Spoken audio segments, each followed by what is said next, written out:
আমার নবীজি একদিন সাহাবায়ে কেরামের সামনে ওয়াজ করছিলেন। এক যুবক সাহাবী দৌড়তে দৌড়তে মসজিদের গেটে এসে দাঁড়ালেন। দরজায় দাঁড়িয়ে বলছেন, ইয়া রাসূলুল্লাহ, 3 দিন পর্যন্ত আমি দৌড়তেছি, হয়রান হয়ে গেলাম, তো কি হয়েছে তোমার? হুজুর, আমার একটা ওট ছিল, আমার ওট কোথায় চলে গেছে, গায়েব হয়ে গেছে। 3 দিন তালাশ করছিলাম, কোথাও আমি আমার ওটটা পাচ্ছি না, দেখছি না। হুজুর, আপনি তো বলেছেন ইন্নী আরা মা লা তারাউন। নবীজি বললেন, আমার সাহাবাগণ, তোমরা যা দেখো না আমি তা দেখি। একটু জোরে বলি না সুবহানাল্লাহ। নবীজি কি দেখেন? আমরা যা দেখি না। কথা বলুন, ঠিক কি না? এই বিশ্বাস আছে না? না নাই? নবীজি বলল বিশ্বাস করবেন না? কি বলছেন? আমি যা দেখি তোমরা তা দেখো না। হুজুর, 3 দিন হয়ে গেল, আমার ওট দেখতে পাচ্ছি না। হুজুর, একটু বলুন তো আমার ওটটা কই? তখন মুস্কি হাসি দিয়ে নবীজি বললেন, এই আমার সাহাবা, তুমি 3 দিন পর্যন্ত তালাশ করেছো, এইভাবে তালাশ করলে কিভাবে পাবে? তোমার ওট তো নিচে নাই, তোমার ওট তো পাহাড়ের উপরে।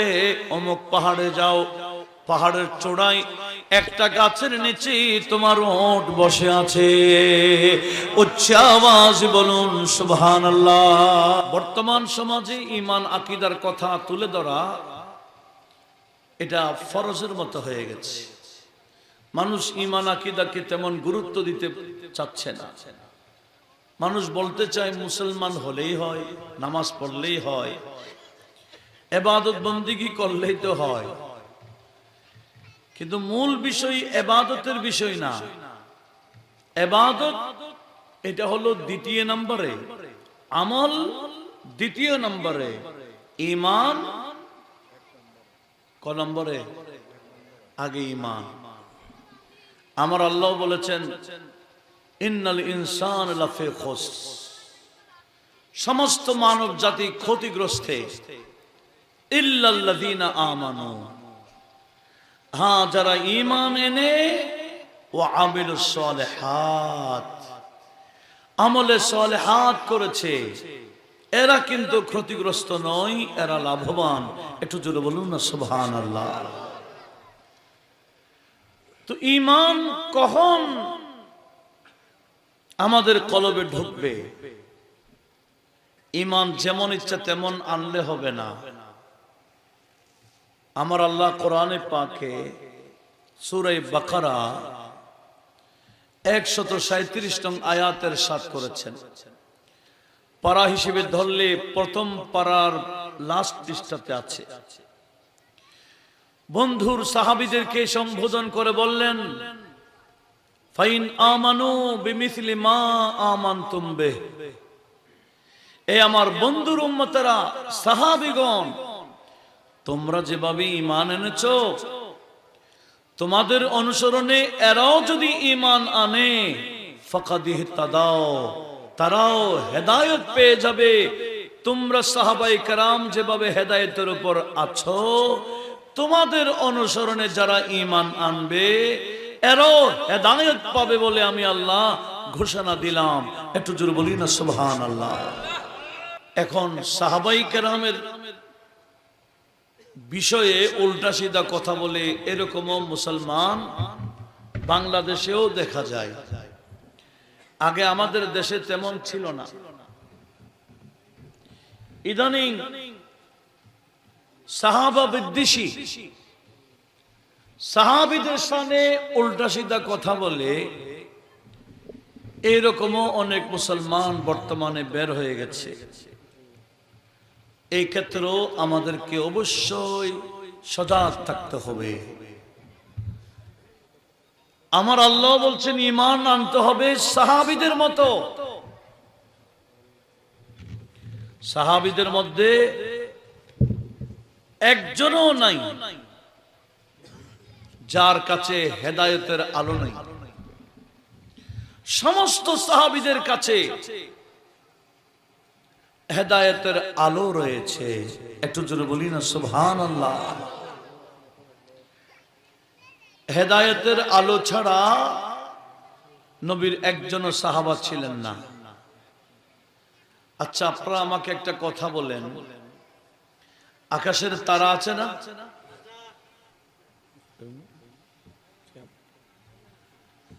আকাশের তারার মধ্যে এমন কোন তারা আছে যে তারাতে আলো নাই? একটু বলেন কথা। আকাশের তারার মধ্যে আলো ছাড়া কোন তারকা আছে? আলো কম হতে পারে, বেশি হতে পারে, এটা অন্য কথা। তবে আলো ছাড়া কোনো তারা নাই। সব তারার মধ্যে আলো রয়েছে। একটু জোরে বলুন না সুবহানাল্লাহ। তো একদিন আমার নবীজি আল্লাহ পাক সুবহানাহু ওয়া তাআলার কাছে জানতে চাইলেন।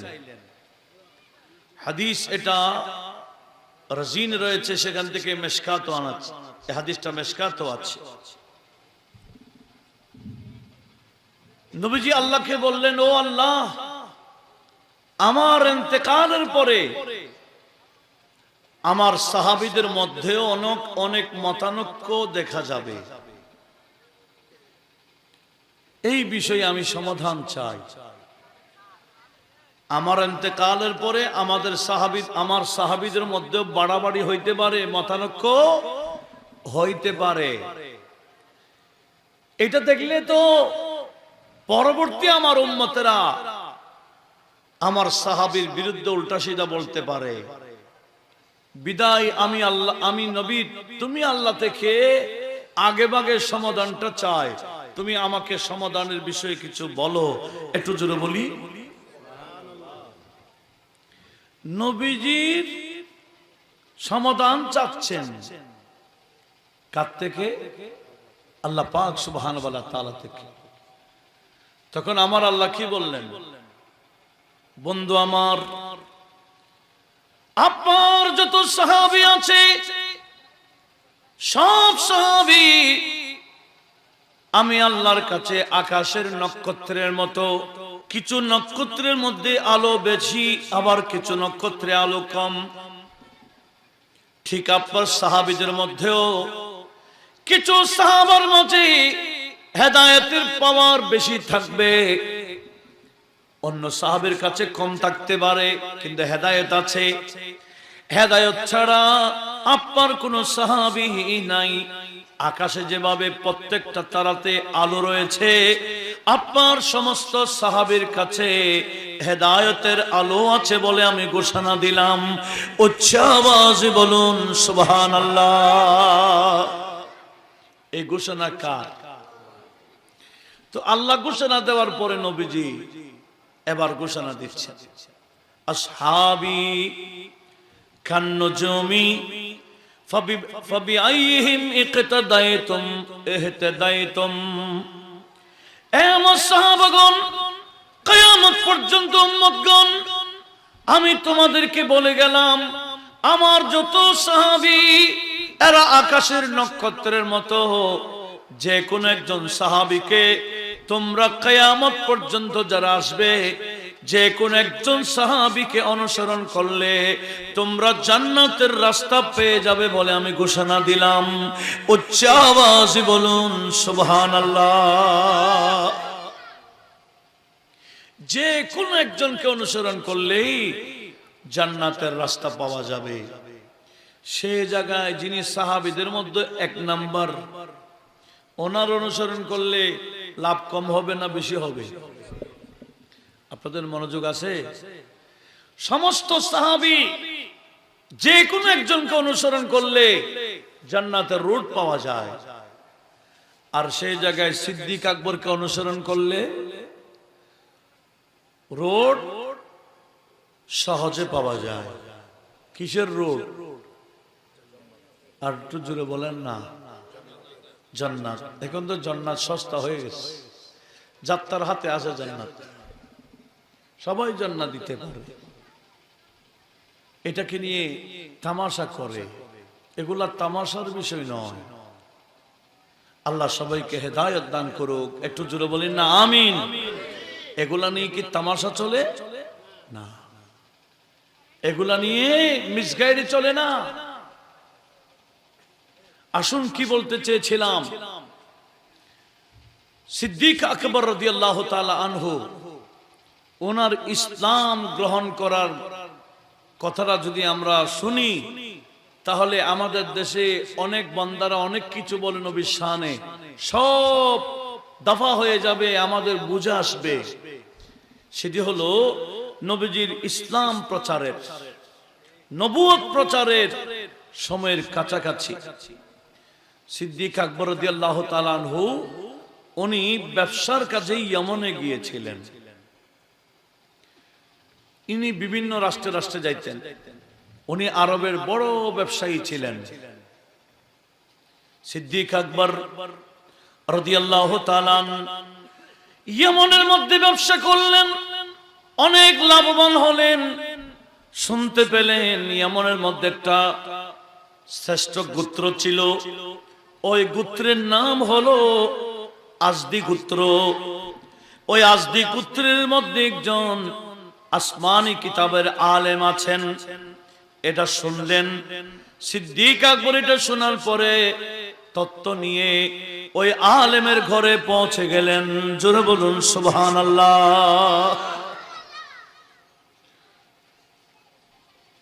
বেশি বুড়া দেখলে আমরাও জিজ্ঞেস করি না ইনার বয়স কত হতে পারে, বুড়া বেশি হয়ে গেলে। সিদ্দিক আকবরও দেখলেন ওনার দেখতে একেবারে বুড়া বেশি লাগে। জিজ্ঞেস করলেন এই বান্দার বয়স কত হতে পারে? তো ঘরের সদস্যরা বলছেন আরো 10 বছর কম আছে, 400 বছর হইতে। কত?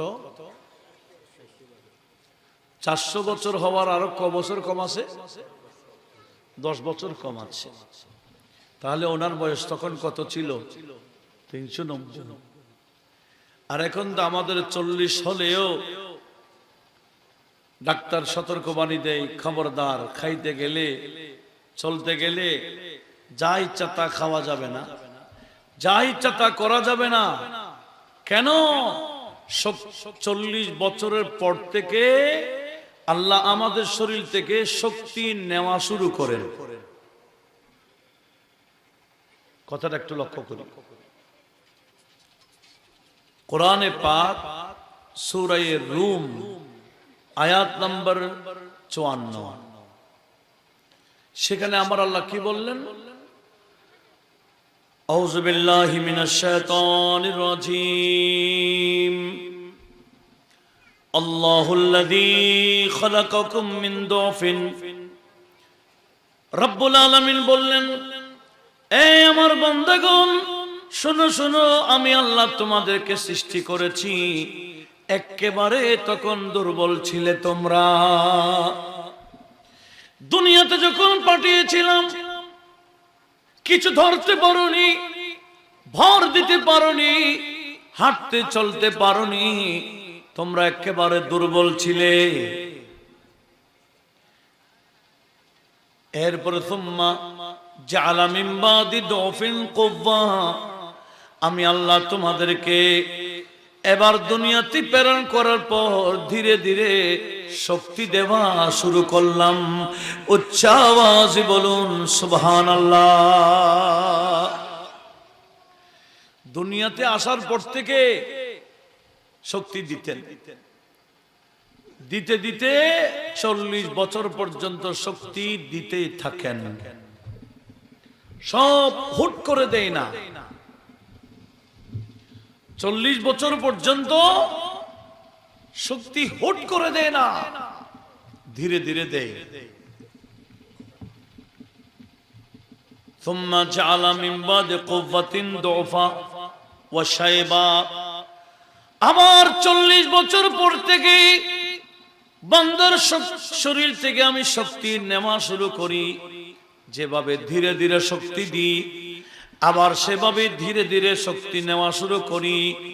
শক্তি নিতে নিতে বান্দাকে একেবারে দুর্বল করে ফেলি।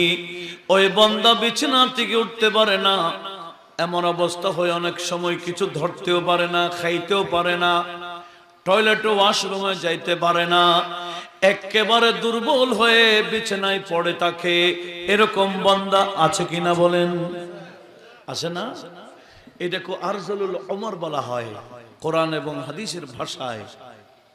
সেজন্য আমার নবীজি দোয়া করেছেন, আল্লাহুম্মা ইন্নী আউযু বিকা মিন আরজালিল উমর।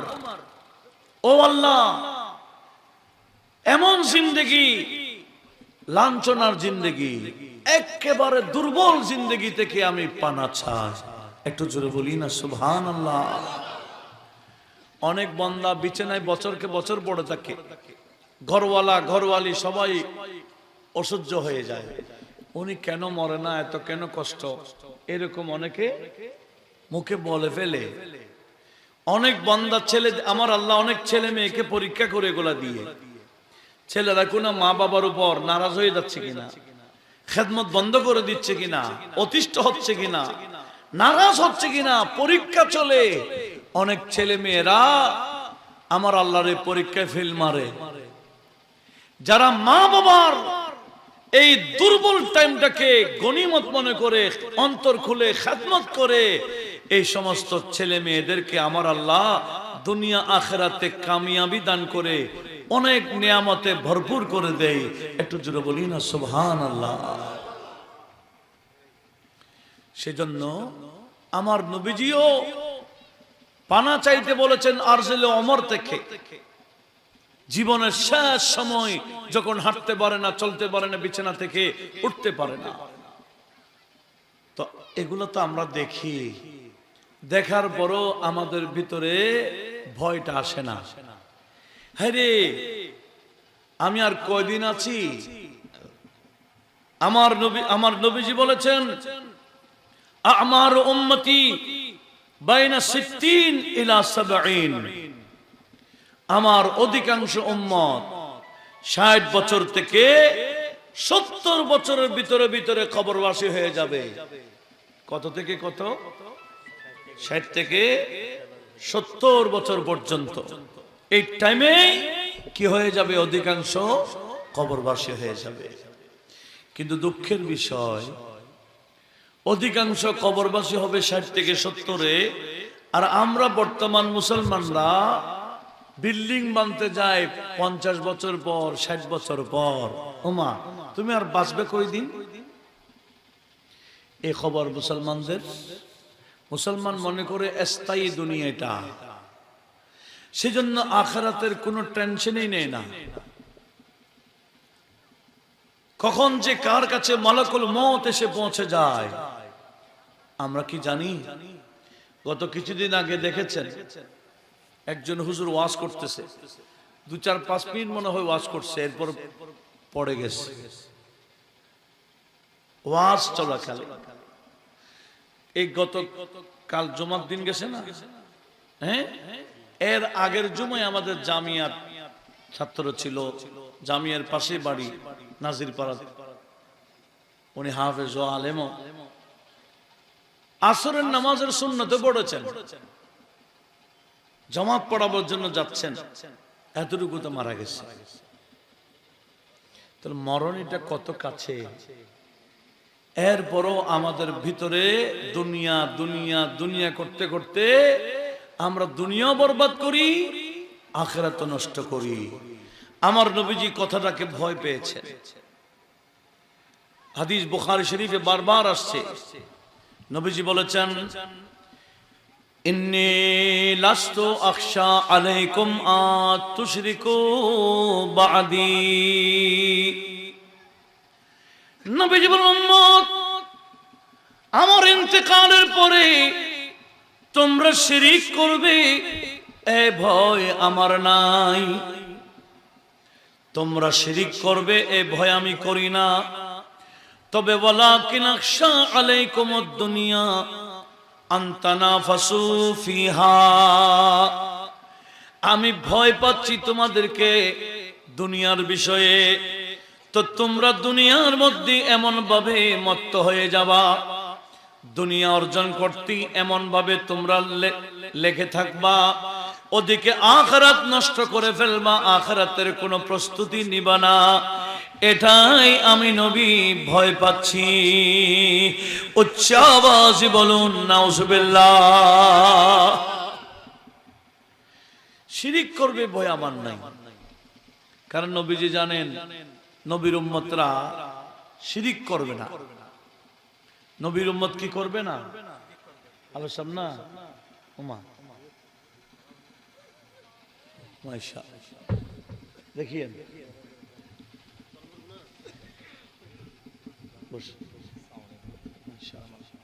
একটু দরুদ শরীফ পড়েন। সালাতুন ইয়া রাসূলুল্লাহ আলাইকুম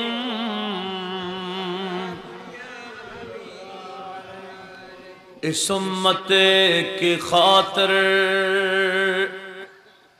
शब रोज रोना नबी जी का बस ये काम अल्लाह अल्लाह सलातुन या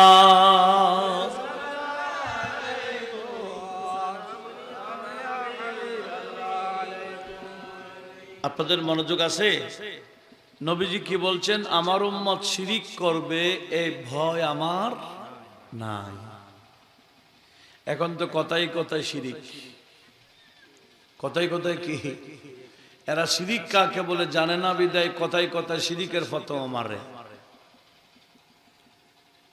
বাস্তব নিজেরা বাস্তব শিরিক করে এ খবর নাই।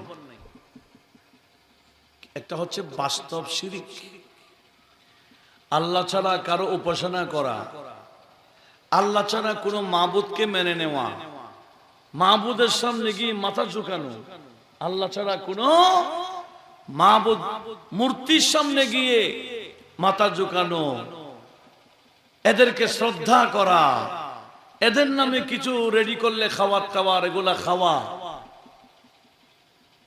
এগুলো হচ্ছে মারাত্মক। আমাদের দেশে মুসলমানরাও এ কাজ করে।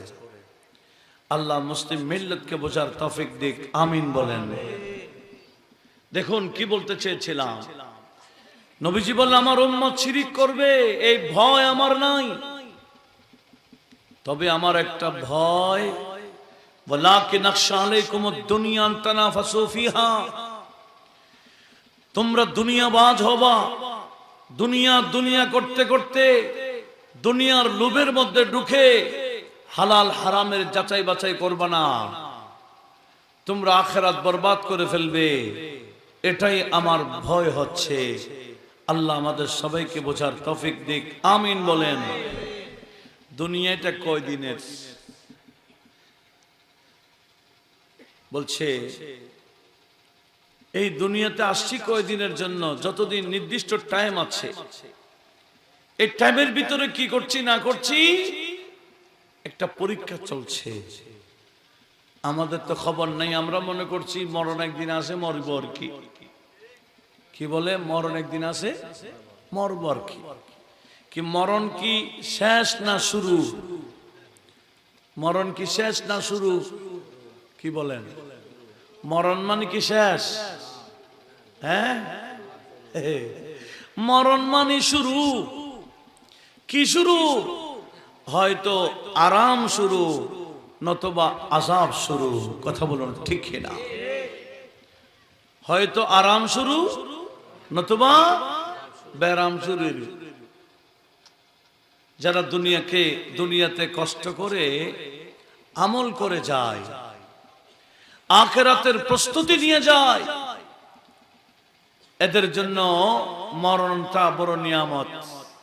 মরণের পরে তারা স্থায়ী আরামে চলে যায়। একটু জোরে বলি না সুবহানাল্লাহ। আবার কিছু বান্দা মারা গেলে মানুষ আরামে থাকে, এরকম আছে না? আমার নবীজি বলছেন আল মারউ ইম্মা মুস্তারিহুন আও মুস্তারাহুন। দেখেন নবীজি বলেন মানুষ যিনি মারা যায়, হয়তো উনি নিজে কবরে গিয়ে আরাম করে, এটার নাম মুস্তারিহ। আবার কিছু মানুষ মারা গেলে সমাজের মানুষ আরামে থাকে। কেন? সে জুলুমবাজ। এই জুলুমবাজ থেকে মানুষ আরাম পায়, তখন ওই বান্দার কারণে মানুষ আরাম পায়। সে আযাবে থাকে। একটু জোরে বলুন না নাউজুবিল্লাহ। এরকম মানুষ সমাজে আছে না? এক সমাজে না, প্রায় সমাজে থাকে। কিছু বান্দা মুস্তারে হয়, কবরে গিয়ে নিজে আরামে থাকে, আবার কতগুলা বান্দা কবরে গিয়ে মানুষকে আরামে রাখে, নিজে আযাবে থাকে। আল্লাহ এই ধরনের আচরণ থেকে আমাদেরকে হেফাজত করুক। আর একটু জোরে বলুন। জিন্দেগানি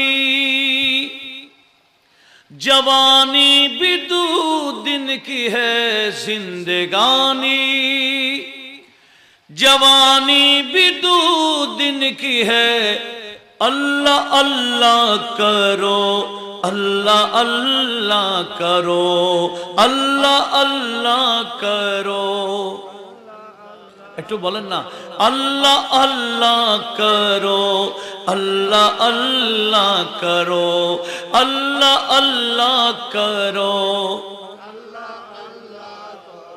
दुनिया वालों ये दुनिया तो दो दिन की है, दुनिया वालों ये दुनिया तो दो दिन की है। अल्लाह अल्लाह करो, अल्लाह अल्लाह करो, अल्लाह अल्लाह करो। रहता है अल्लाह ताला हर मोमिनों के दिल में, रहते हैं खुद नबी जी हर मोमिनों के दिल में, रहते हैं गौसे आजम हर मोमिनों के दिल में, रहते हैं ख्वाजा आजम हर मोमिनों के दिल में, रहते हैं ख्वाजा आजम हर मोमिनों के दिल में, रहते हैं पीर मुर्शिद हर मोमिनों के दिल में, रहते हैं पीर मुर्शिद हर मोमिनों के दिल में। इसलिए दिल किसी का न थोड़ा करो, इसलिए दिल किसी का न थोड़ा करो, अल्लाह अल्लाह करो।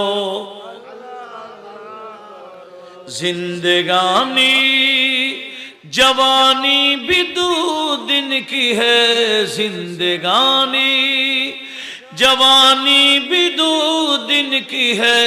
अल्लाह अल्लाह करो, अल्लाह अल्लाह करो, अल्लाह अल्लाह करो, अल्लाह अल्लाह करो। একটু বলি না আলহামদুলিল্লাহ। কার কাছে কখন যে মালাকুল মউত এসে যায় আমরা জানি না।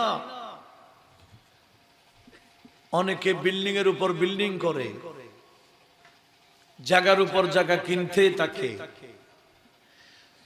কানিকে কানি না, দুনে দুনে জায়গা হইলে মন ভরে না।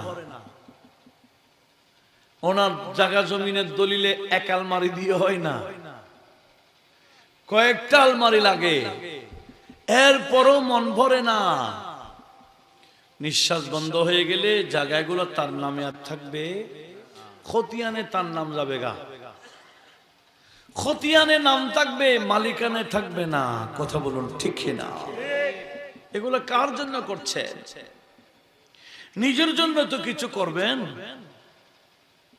নিজের জন্য কি করলেন? বিল্ডিং করেছেন ছেলে মেয়েদের জন্য, এরাই দখল করবে। ব্যাংকে যত কোটি টাকা আপনি জমা করুন না কেন, নিঃশ্বাস বন্ধ হয়ে গেলে এগুলা নিয়ে মারামারি চলবে, আপনি তো আর কবরে নিতে পারবেন না। সেজন্য ওই বান্দা বড় চালাক, যে কবরে যাওয়ার আগে আল্লাহ পাকের রাস্তায় আল্লাহ এবং রাসূল খুশি হয়, সিদ্দিক আকবরের মতো এই সম্পদগুলা ইসলামের জন্য, দ্বীনের জন্য, জনকল্যাণমূলক কাজে খরচ করে করে এগুলা নিজের করে নেওয়া, এটাই বড় চালাকি। কথা বলুন ঠিক না? আল্লাহ আমাদেরকে এই বিষয়গুলা স্মরণ রাখার তৌফিক দিক, আমিন বলেন। আসলে আমি অনেক দূরে চলে গেলাম। সিদ্দিক আকবর জিজ্ঞেস করলেন, কি বান্দা এটার বয়স কত? বলছে কত বছর? বলে 10 কম 400 বছর। সিদ্দিক আকবর শুনে অবাক, হেরি এত বছর, মাশাআল্লাহ অনেক বছর। সিদ্দিক আকবর যখন ওনার সামনে বসলেন, ওই বুড়া আলেম, আসমানি কিতাবের আলেম, উনি বললেন আহসিবু আন্নাকা হারামিয়া। এই বন্ধু, আপনার চেহারা দেখে মনে হচ্ছে আপনি মনে হয় মক্কার হেরমে মক্কার মানুষ।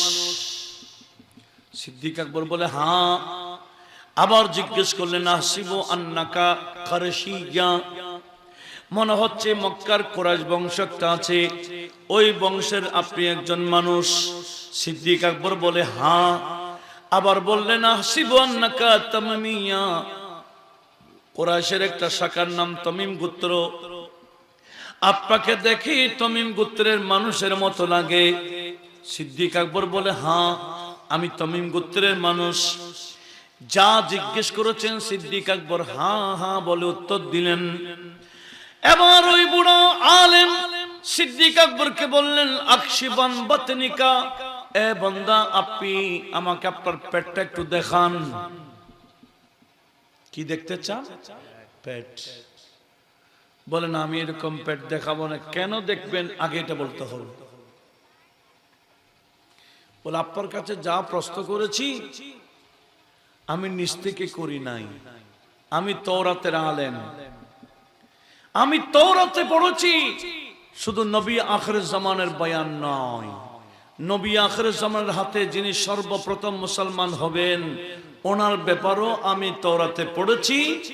আর ওনার ব্যাপারে তওরাতের যে ইবারতগুলো আমি পড়েছি, আপনার চেহারার সাথে তওরাতের ইবারতের মিল দেখতে পাচ্ছি।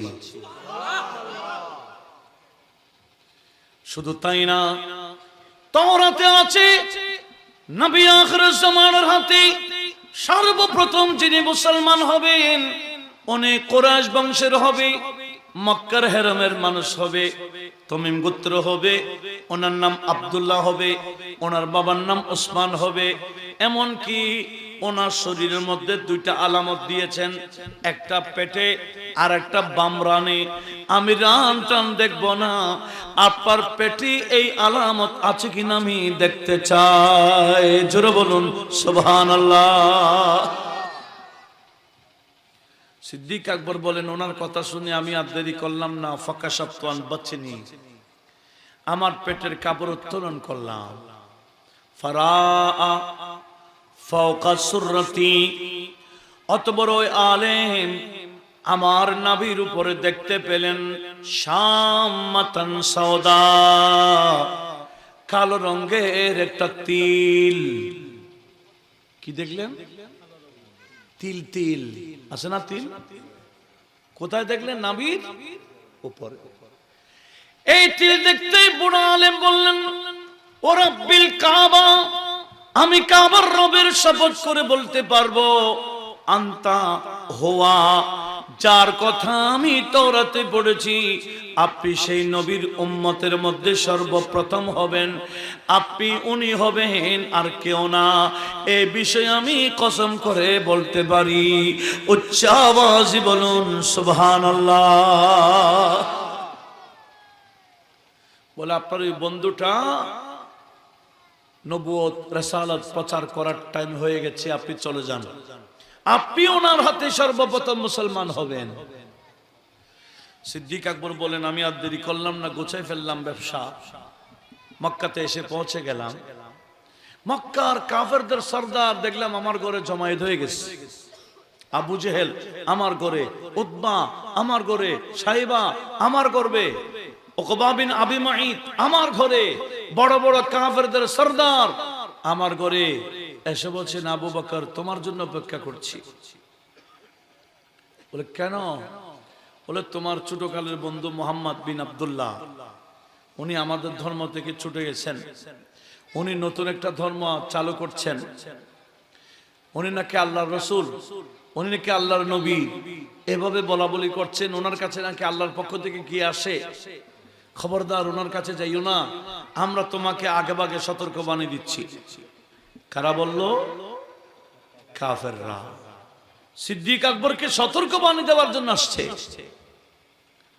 তো সিদ্দিক আকবর মুস্কে হাসি দিয়ে বললেন, আচ্ছা উনি এখন কই? বলে আছে খদিজার ঘরেই তো আছে। বলে ঠিক আছে, উনি কি বলতে চাই আমি একটু দেখি না। সিদ্দিক আকবর এসে আমাদের নবীর ঘরে দরজায় আঘাত করলেন। করাঘাত করার পরে নবীজি বের হলেন। নবী আবু বকর সিদ্দিক দেখে বললেন, আয় আবু বকর, আমি তো তোমার জন্যই অপেক্ষায় ছিলাম। বলে কেন? বলে আবু বকর শোনো, কুল লা ইলাহা ইল্লাল্লাহ, আল্লাহ ছাড়া কোনো মাবুদ নাই বলো, এবং শুনে রেখো ইন্নী রাসূলুল্লাহ, আমি মুহাম্মদ ইবনে আব্দুল্লাহ, ইনি একজন আল্লাহর রাসূল, এটা তুমি মেনে নাও। তখন সিদ্দিক আকবর বললেন, আনতা রাসূলুল্লাহ ওয়া মা দলিলুকা, আপনি যে আল্লাহর রাসূল, আপনার দলিল কি? নবীজি মুস্কে হাসি দিয়ে বললেন, এ আবু বকর, ওই ইয়াসদি আলেম, ইয়ামানের মধ্যে বড় আলেম, ওই বড় আলেম তোমাকে যা যা বলেছে এটা কি তোমার জন্য যথেষ্ট নয়? আমার পক্ষ থেকে স্পেশাল দলিল দিতে হবে? সিদ্দিক আকবর বলে, বলে ঠিক আছে, বুঝে গেছি, আপনি আমি এক না। কোথায় আমি ইয়ামানে ওই আজদি আলেম আমাকে কি বলেছেন আমি ছাড়া কেউ জানে না। আপনি মক্কায় বসে কেমনে জানলেন? নিশ্চয়ই আল্লাহর পক্ষ থেকে স্পেশাল জ্ঞান আপনার ভিতরে এসে গেছে। একটু জোরে বলুন। সিদ্দিক আকবর সাথে সাথে কালমা পড়ে মুসলমান হয়ে গেলেন। এবার আমাকে আপনাকে আপনারা বলুন তো দেখি, এই উম্মতের সর্বপ্রথম যিনি মুসলমান হয়েছেন উনি সাথে সাথে কলমা পড়েছেন কি দেখে? নবীজির এক গায়েবী আলমের খবর দেখে। কোথায়? ইয়াজদি, ইয়ামানের মধ্যে আজদি আলেম কি বলল? এটা মক্কা মানুষের জন্য গায়েব না? একটু বলেন না, এটা কি মক্কা থেকে দেখা গেছিল? আর কেউ জানে? তো নবীজি কিভাবে জানলেন? নবীজিকে জানালেন কে? আর একটু জোরে বলুন। আমাদের নবী কি নিজে নিজে জানে? আল্লাহ আমাদের নবীকে জানান। আল্লাহ নবীকে জানাইতে কতক্ষণ লাগে? তাহলে একটা হাদিস শোনাই। হাদিস খানা তিরমিজি তো আছে, মেশকাতের ইন্টারের সিলেবাস ভুক্ত হাদিস। একদিন আমার নবীজি ফজরের নামাজ প্রতিদিন যেভাবে যে টাইমে পড়েন, আজকে একটু লেট করে বের হলেন, ফজরের নামাজ পড়ালেন। নামাজের পরে নবীজি সূর্য ওঠার আগে আগে নামাজ শেষ, কজা হয় নাই, আদা হয়েছে। তো নামাজ শেষ করে বললেন, এই আমার সাহাবারা, আজকে আমি একটু লেট করলাম কেন জানো? বলি ইয়া রাসূলুল্লাহ বলুন। বলে আজকে তাহাজ্জুদের নামাজের পর একটু শুইলাম। কোন নামাজের পর? তাহাজ্জুদের নামাজের পর আমি একটু ঘুমায় পড়লাম। ঘুমের মধ্যে ফারাইতু রাব্বি ফি আহসানি সূরা, আমি স্বপ্নের মধ্যে আমার আল্লাহকে বড় সুন্দর আকৃতিতে দেখলাম। তখন আমার আল্লাহ বললেন, বন্ধু, ফাবিমা ইয়াখতাসিমুল মালাউল আলা, ওই ঊর্ধ্ব জগতের ফেরেশতারা কোন বিষয় নিয়ে প্রতিযোগিতা করে একটু বলেন তো দেখি। তো নবীজি বলেন, আনতা আলাম, ও আল্লাহ, ফেরেশতারা কি জমিন থেকে আসমানে কি নিয়ে যাবে এটা আপনি ভালো জানেন, আমি না আপনি জানেন? নবীজি বলেন, ও আল্লাহ, আপনি ভালো জানেন। এই কথা বলতে রব্বুল আলামিন আপন হাত, আল্লাহর হাত কিরকম এটার কোনো বর্ণনা নাই। আল্লাহর হাতের বর্ণনা আছে? লাইসা কামিসলিহি শাই। এমনি কোরআন শরীফে আল্লাহর হাতের কথা আছে, ইয়াদুল্লাহি ফাওকা আইদিহিম। সাহাবীদের হাতের উপর আল্লাহর হাত ছিল। আল্লাহ বলছেন, ওয়ামা রামাইতা ইদ রামাইতা ওয়ালাকিন্নাল্লাহ রামা। হুজুর, আপনি যখন কাফেরদের দিকে বালি নিক্ষেপ করেছেন 3 বার, হিজরতের রাত একবার, বদরের যুদ্ধে একবার, হুনাইনের যুদ্ধে একবার, যতবার আপনি বালি নিক্ষেপ করেছেন কাফেরদের সামনে, হাত আপনার ছিল, কিন্তু নিক্ষেপ আমি আল্লাহ করেছি। কে বলছেন? আল্লাহ। আল্লাহর হাত আছে, তবে কি রকম এটার কোনো বর্ণনা, এটা বর্ণনা থেকে উপরে। আল্লাহর হাতের কেউ বর্ণনা দিতে পারবে না। আল্লাহ বলছেন আইনামা তাওয়াল্লু ফাসাম্মা ওয়াজহুল্লাহ কুল্লু মান আলাইহা ফান ওয়া ইয়াবকা ওয়াজহু রাব্বিকা যুল জালালি ওয়াল ইকরাম। ওয়াজহুন মানে চেহারা, আল্লাহর চেহারার কথা কোরআন শরীফে আছে, কিন্তু আল্লাহর চেহারাটা কি রকম এটার বয়ান এগুলা কেউ বয়ান দিতে পারবে না। এগুলা বর্ণনা থেকে ঊর্ধ্বে, এটার কোনো কাইফিয়ত নাই, এটার কোনো বর্ণনা নাই। তখন নবীজি বললেন, আমি যখন বললাম ও আল্লাহ তুমি ভালো জানো উর্দু জগতের ফেরেশতারা কি নিয়ে প্রতিযোগিতা করে, তখন রব্বুল আলামিন বন্ধু নবীর কাঁধের মধ্যে হাত রাখলেন। নবীজি বললেন আল্লাহ আমার কাঁধে স্বপ্ন যুগে হাত রাখলেন, এদিকে আমার কলবে অনুভূতি হয়ে গেল, অনুভূতি হতে দেন নাই। ফাআলিমতু, অতঃপর আমি নবী জেনে নিলাম, আমি জেনে গেলাম কি মা ফিস সামাওয়াতে, আসমানি জগতে যা আছে, ওয়া মা ফিল আরদি, জমিনে যা আছে, আসমান বলো জমিন বলো, কোন জায়গায় এমন কোন বিষয় নাই, আমি সব বিষয়ে মুহূর্তের মধ্যে জেনে গেলাম। জানাইলেন কে? আর একটু জোরে বলেন, জানাইলেন কে? কয়দিন পর, কয় বছর পড়াইয়া? এই হাত টাচ করেছেন, কুদরতি হাতের টাচ, বাস এলাম ঢুকাই দিয়েছে। তো নবীজিকে সব কিছু জানালেন কে? সেজন্য আমাদের ইমামে আলা হযরত বলেন, खुदा ने किया तुझको आगाह सबसे, खुदा ने किया तुझको आगाह सबसे, दुआलम में जो कुछ खफी जली है, खफी जली है। নবীজি মুহূর্তের মধ্যে সবকিছু জেনে ফেলেছে। কি? আসমানি জগতের যা আছে, আসমানের ভিতরে উপরে কি আছে আমরা দেখি, এগুলো আমাদের সামনে গায়েব। কি বলেন? জমিনের সবকিছু আমরা কি দেখি? হ্যাঁ, কিন্তু নবীজি তো দেখেন, জানেন। নবীকে দেখায় জানান কে? কিন্তু আমরা যখন এগুলা বলি, কিছু বন্ধু বলে সেরেক সেরেক সেরেক। কি রে ভাই, তুমি কোরআন হাদিস পড়ো না? না পড়ে শুধু শুধু সেরেক সেরেক বললে তো হবে না। এগুলাই গুমরাহি, এগুলাই পথভ্রষ্টতা। আল্লাহ নবীকে দিয়েছেন আর তুমি কেন অস্বীকার করছো? আল্লাহ বন্ধুকে দিয়েছেন, কথা বলুন ঠিক না? এরকম আমার নবীজি একদিন সাহাবায়ে কেরামের সামনে ওয়াজ করছিলেন। এক যুবক সাহাবী দৌড়তে দৌড়তে মসজিদের গেটে এসে দাঁড়ালেন।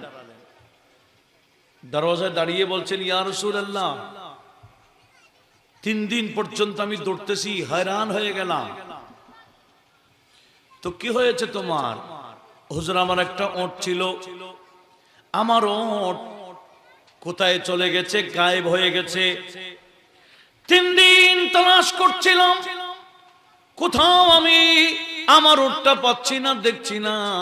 হুজুর আপনি তো বলেছেন ইন্নী আরা মা লা তারাউন।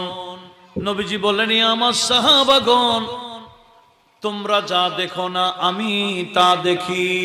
একটু জোরে বলি না সুবহানাল্লাহ। নবীজি কি দেখেন? আমরা যা দেখি না। কথা বলুন ঠিক কি না? এই বিশ্বাস আছে না? না নাই? নবীজি বলল বিশ্বাস করবেন না? কি বলছেন? আমি যা দেখি তোমরা তা দেখো না।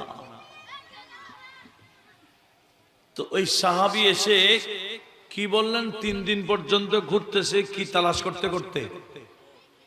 আপনারা শুনছেন না মনে হয়? কি? এগুলো শুনলে হবে না, অপরকে শোনাইতে হবে। এই ওয়াজগুলো ধারণ করতে হবে। অপরকে শোনাইতে হবে, তখন হবে কাজ। আল্লাহ সবাইকে এই বিষয়ে কবুল করুক। কি বলছিলাম? হুজুর 3 দিন হয়ে গেল, আমার ওট দেখতে পাচ্ছি না, হুজুর একটু বলুন তো আমার ওটটা কই? তখন মুস্কি হাসি দিয়ে নবীজি বললেন, এই আমার সাহাবা, তুমি 3 দিন পর্যন্ত তালাশ করেছো, এইভাবে তালাশ করলে কিভাবে পাবে? তোমার ওট তো নিচে নাই, তোমার ওট তো পাহাড়ের উপরে, অমুক পাহাড়ে যাও, পাহাড়ের চূড়ায় একটা গাছের নিচে তোমার ওট বসে আছে। উচ্চ আওয়াজ বলুন সুবহানাল্লাহ।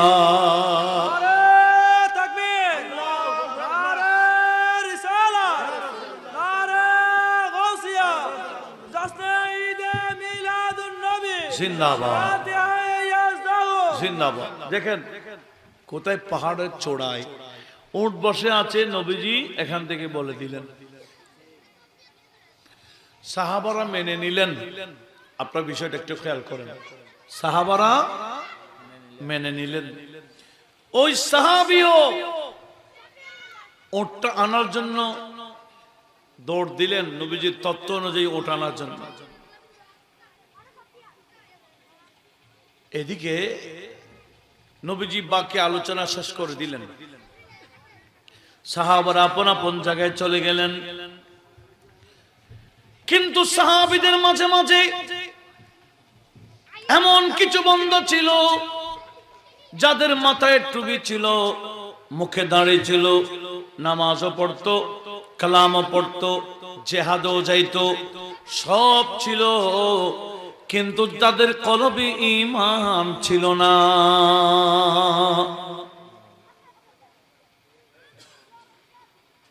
এমন কিছু টুপিওয়ালা ছিল যাদের সব ছিল, কিন্তু কলবে কি ছিল না?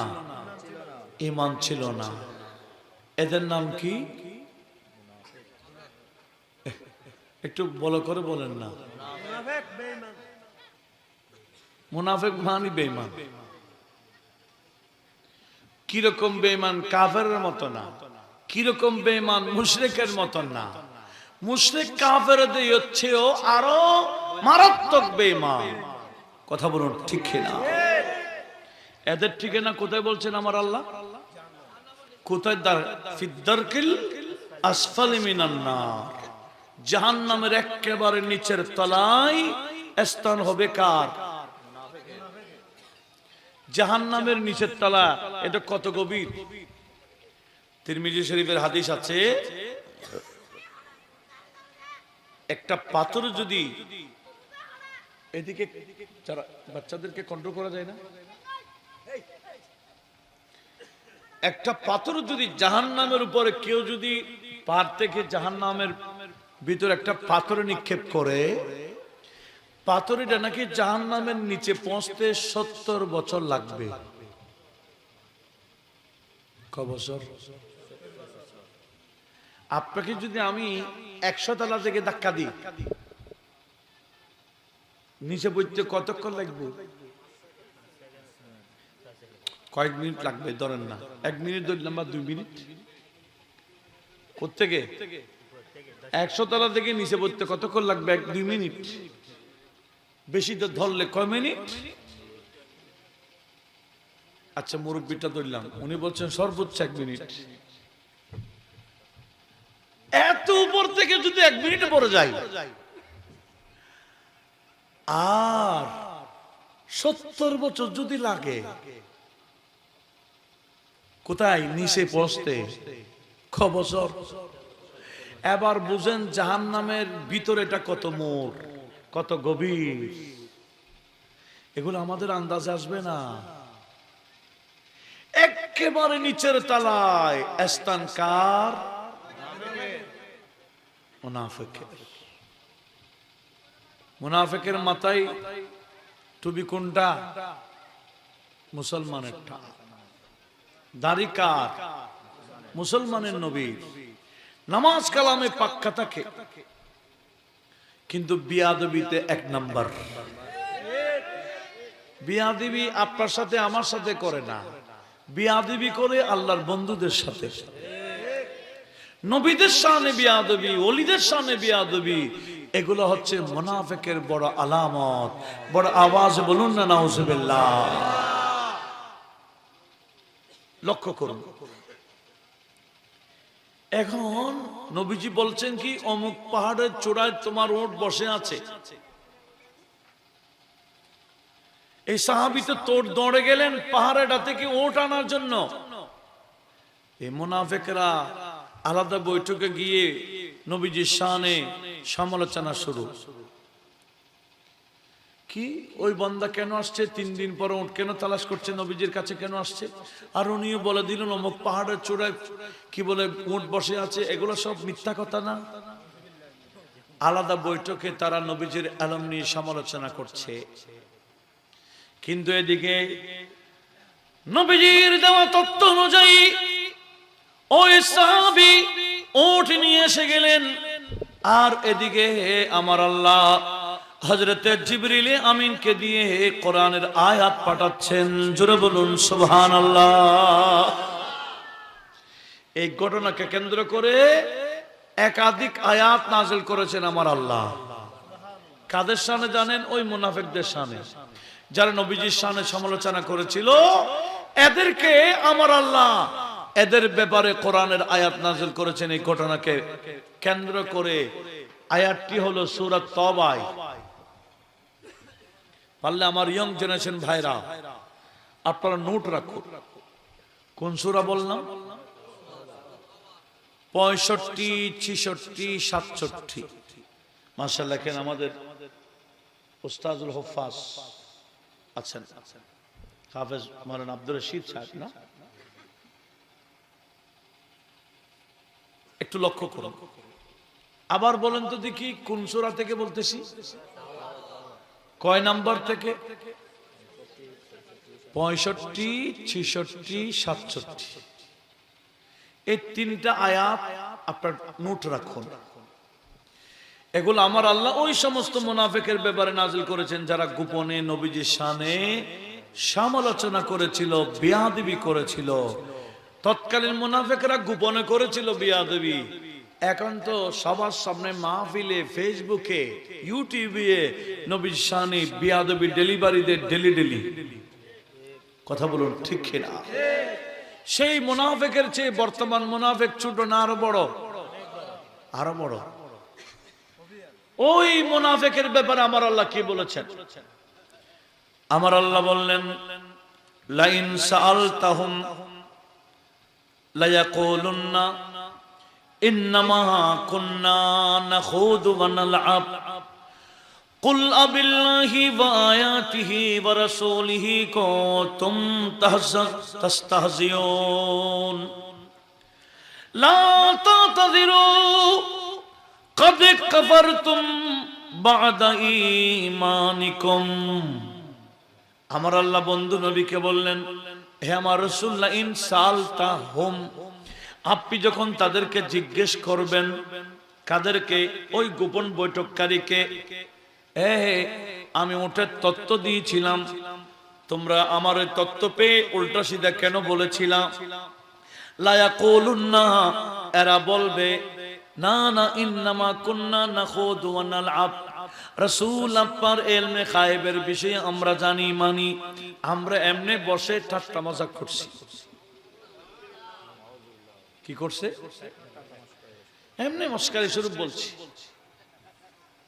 আমাদের দেশে আছে না কথা, দেখলে না দেখলে চুরি, দেখলে মস্কারি। এই মস্কারি অনেকে বলে না এগুলো মস্কারি করছে। আসলে কি মস্কারি না বাস্তব? এরা বললো কি ইন্নামা কুন্না নাখুদু ওয়া নালআব, রাসূল আমরা বসে বসে এমনি মস্কারি স্বরূপ বলেছি। আল্লাহ বলেন, কুল, হে রাসূল আপনি তাদেরকে বলুন, আপনার ইলম নিয়ে যারা মস্কারি করেছিল, ঠাট্টা মজাক করেছিল, এদেরকে বলুন, আবিল্লাহি ওয়া আয়াতিহি ওয়া রাসূলিহি কুনতুম তাস্তাহজিউন, কিরে আল্লাহকে নিয়ে, আল্লাহর আয়াতকে নিয়ে, আল্লাহর রাসূলকে নিয়ে তোমরা ঠাট্টা করছো? ইনারা কি ঠাট্টার বিষয়? আল্লাহ বলেন এই মুনাফিকরা লা তাতাযিরু, আমার বন্ধুর সামনে এসে উযর খাহি সরি বলার দরকার নেই।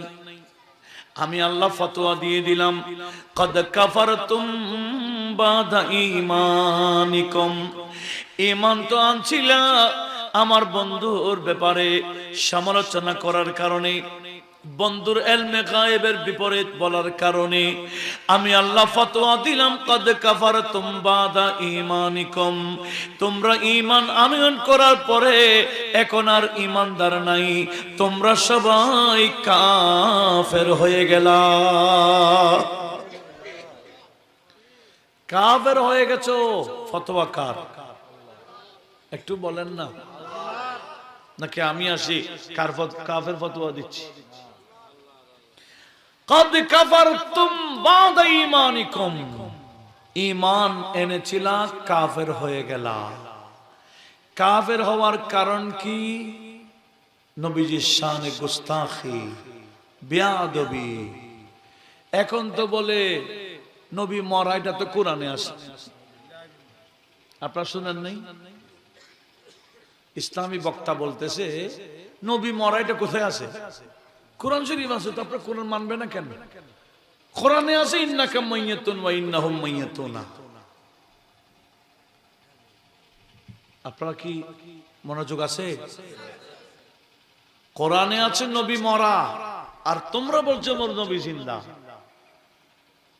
বক্তা একটা বলছে না, বক্তাগুলোর নাম নিত আমাদের ঘৃণা লাগে। যারা নবীর শানে বেয়াদবি করে এদের প্রতি ঘৃণা করা ওয়াজিব, এদেরকে ঘৃণা করা এটা ঈমানের দাবি। কথা কি বুঝাইতে পারছি? আর যারা আল্লাহ এবং রাসূলের প্রিয়, আল্লাহ এবং রাসূলের পক্ষে, এদেরকে মহব্বত করাও ঈমানের দাবি। ইন্নাকা মাইয়াতুন, হে রাসূল আপনি মারা যাবেন, ওয়া ইন্নাহুম মাইয়াতুনা, তারাও মারা যাবে, আমরাও মারা যাব, নবীও মারা যাবেন। কে বলতেছেন? আল্লাহ।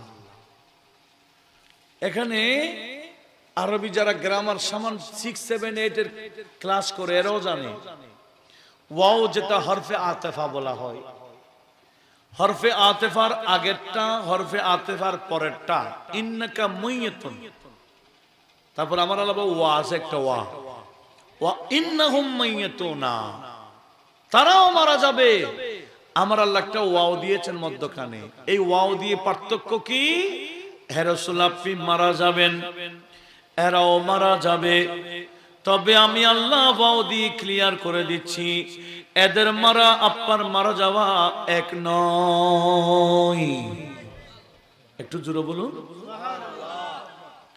আমাদের মারা যাওয়া, নবীদের মারা যাওয়া কি এক? আমরা মারা যাই কিয়ামত পর্যন্তের জন্য, আর নবীগণ মারা যায় কবরে যাওয়া পর্যন্ত।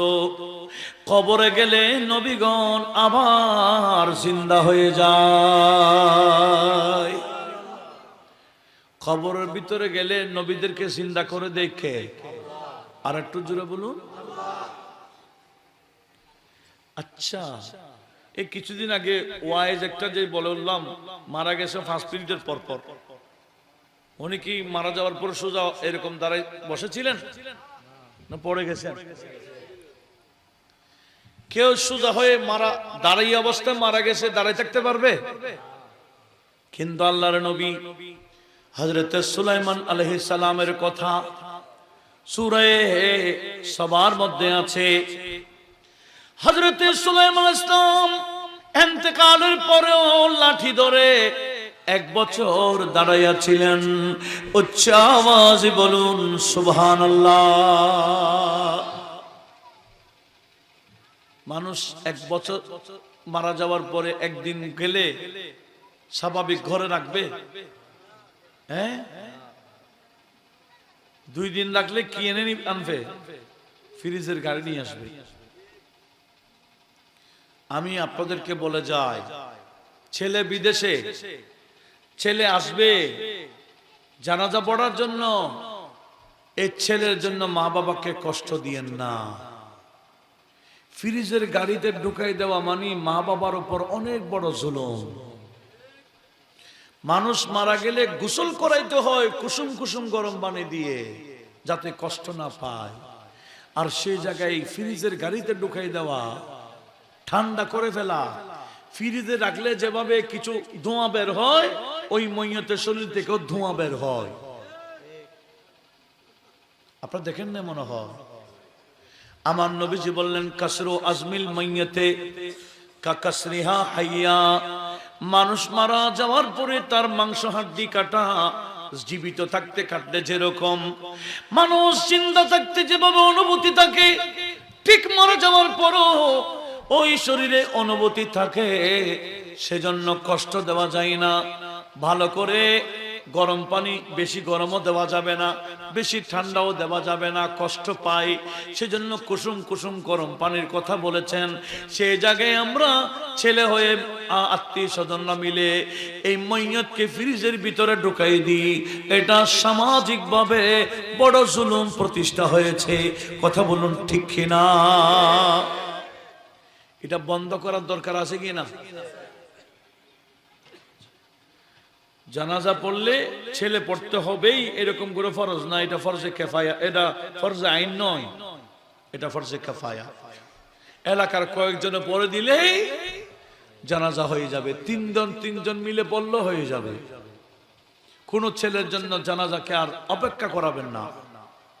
বলবেন এটা জুলুম, তোমার জন্য তোমার মা বাবাকে আমরা কষ্ট দিতে পারবো না। তুমি আসলে আসোগা, পরে আসলে জিয়ারত করতে পারবা।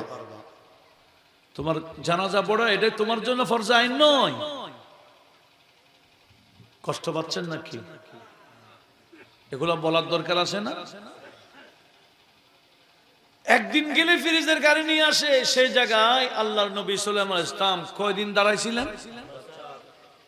গন্ধ বের হয়েছে, পড়ে গেছেন কেন? জিন্নাতদেরকে উনি বাইতুল মুকাদ্দাসের কাজে লাগাই দিয়েছিলেন। বাইতুল মুকাদ্দাসের গ্লাস ফিটিং করতেছে,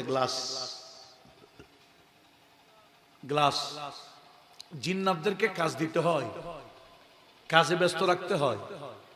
তো সুলাইমান ইসলাম বলে, বাইতুল মুকাদ্দাসের দুই দিকে গ্লাস, জানালার গ্লাসগুলো ঠিক করো। এরা এদিকে ঠিক করে ওদিকে যায়, গ্লাস ঠিক করতে এদিকে ফেটে যায়। আমার এদিকে ঠিক করতে আসলে ওদিকে ফেটে যায়। এভাবে একবারের দিকে 1 বছর হয়ে গেছে। এরা কাজ করতে আছে, কাজ শেষ হচ্ছে না, কাজ করতে আছে। 1 বছর পরে ওই যে লাঠি মাটি থেকে পোকা বের হয়ে লাঠি খাইয়ে ফেললো, লাঠি নরম করে ফেললো, লাঠি ভেঙ্গে গেল। লাঠি যখন পড়ে গেল, আল্লাহর নবী হযরত সুলাইমান আলাইহিস সালাম জমিনে শুয়ে পড়লেন। তখন জিন্নাতরা বুঝতে পারলো ইনি তো নাই। ইনি কি এখন নাই না 1 বছর আগে নাই? হ্যাঁ, আমি কি বলতে চাচ্ছিলাম, আল্লাহর নবীগণের শরীর কোনো পরিবর্তন ঘটে না। 1 বছর পর্যন্ত কোনো সমস্যা হয় না। কেন? ইনার শরীর এটা আমাদের মতো না, এটা নবীদের শরীর। বেশ কম আছে কি না? আল্লাহর নবী হযরত দানিয়েল আলাইহিস সালাম উনি মারা যাওয়ার আগে আগে দোয়া করেছিলেন, আল্লাহুম্মা আনতুদফানানি উম্মতু মুহাম্মাদিন সাল্লাল্লাহু আলাইহি ওয়াসাল্লাম। ও আল্লাহ, আমি দানিয়েল মারা গেলে আমাকে যাতে উম্মতে মুহাম্মাদি দাফন করে। উম্মতে মুহাম্মাদি এরা হলো সেরা উম্মত, শ্রেষ্ঠ উম্মত। আমি শ্রেষ্ঠ উম্মতের হাতে দাফন হইতে চাই। দোয়াটা কার? হযরতে দানিয়েল আলাইহিস সালাম। আল্লাহর নবী দানিয়েল আলাইহিস সালাম উনি দোয়াটা করেছেন, ও আল্লাহ, আমি মারা গেলে আমাকে যাতে উম্মতে মুহাম্মাদি দাফন করে। উনি ওনার উম্মতকে বলেছিলেন, এই আমি মারা গেলে তোমরা আমাকে দাফন করিও না, তো কি করতা? বলে একটা সিন্দুকের মধ্যে আমাকে রেখে দিবা। উনি লম্বা একটা তলোয়ারের মধ্যে ওনার ওসিয়তনামা লিখলেন, খেতাব হচ্ছে উম্মতে মুহাম্মাদীকে, অথচ উম্মতে মুহাম্মাদী ওনার ইন্তেকালের আরো 1000 বছর পরে আসবে। উম্মতে মুহাম্মাদী আসবে ওনার ইন্তেকালের কয় বছর পর? 1000 বছর পর। উনি একটা তলোয়ারের মধ্যে ওসিয়তনামা লিখেছেন, হে উম্মতে মুহাম্মাদী, আপনারা যদি আমাকে পান, আপনাদের হাতে আমাকে দাফন করিয়েন। আমি একজন আল্লাহর নবী, আমার নাম দানিয়াল আলাইহিস সালাম। আমি আল্লাহর কাছে দোয়া করেছি আমাকে যাতে উম্মতে মুহাম্মাদী দাফন করে। এভাবে একটা ওসিয়তনামা তলোয়ারের মধ্যে লেখে উনি বললেন, আমাকে যে সিন্ধুকে তোমরা রেখে দেবে ইন্তেকালের পর, আমার পাশে আমার তলোয়ারটাও রেখে দিও। উচ্চ আওয়াজে বলুন সুবহানাল্লাহ।